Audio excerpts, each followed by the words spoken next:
Quels sont les stratagèmes, les machinations, les ruses de Satan? Je voudrais faire allusion à Balaam. Quand Balaam fut loué par Balak pour maudire Israël, Balaam vint, monta sur la colline et parvint à une éminence qui dominait toute la plaine où Israël était répandu. Balaam désirait maudire Israël en vue de le paralyser. La main de Dieu vint sur Balaam, et sous cette main, Balaam ouvrit la bouche et se mit à parler. En particulier, nous noterons deux choses qui furent dites. Il n'aperçoit point d'iniquité en Jacob, et donc ici aucune malédiction ne peut avoir d'effet. Il n'aperçoit point d'iniquité en Jacob. Pourquoi? Parce qu'il n'y avait point d'iniquité en Jacob. Pas du tout. Il y avait plein d'injustice en Jacob. Pourquoi n'apercevait-il pas cela? Pourquoi il y avait un tabernacle, un autel, un sacrifice et du sang précieux, un souverain sacrificateur, un lieu très saint et un propitiatoire au centre de leur vie? Ils étaient rassemblés autour de cela. Il n'aperçoit point d'iniquité. Ici, nous sommes en train de considérer le symbole.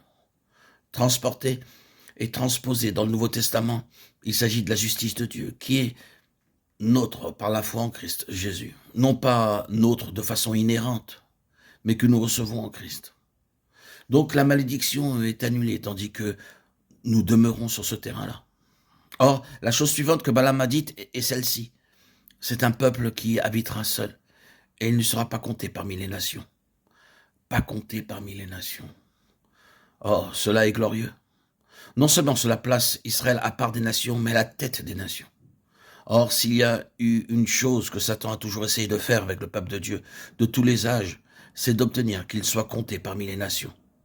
Je parle de façon solennelle et avec précaution. Tout au centre de la chrétienté telle que nous l'avons aujourd'hui se trouve le désir d'être reconnu, la reconnaissance.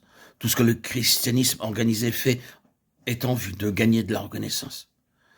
Que sont toutes ces églises? Je veux dire en l'occurrence tous ces édifices élaborés et imposants. Ils doivent gagner de la reconnaissance. Ils ont en vue d'être considérés comme quelque chose.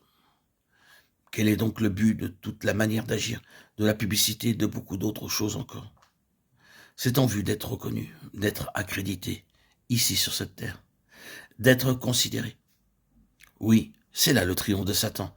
C'est là où la puissance spirituelle s'en est allée. C'est là où l'Église a cessé d'être quelque chose qui est à considérer avec ce qui est en haut. Elle est en esprit descendue ici-bas pour être comptée parmi les nations.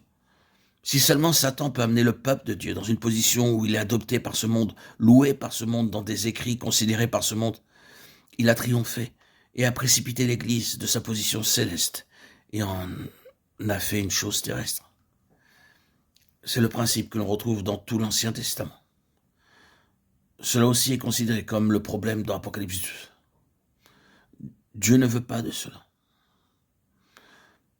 Le succès de Satan est selon cette ligne. Il a précipité l'Église des cieux. Il l'a fait toucher terre quelque part à partir d'un certain lien avec la terre. Tout ceci a en arrière-plan cet objectif, ravir de la gloire de Dieu en entraînant l'Église dans ce en quoi Dieu ne peut pas s'engager, duquel Dieu doit se tenir à l'écart. Ainsi, à quelques-unes de ces églises, le Seigneur doit dire « J'ôterai ton chandelier de sa place, à moins que tu ne te répandes.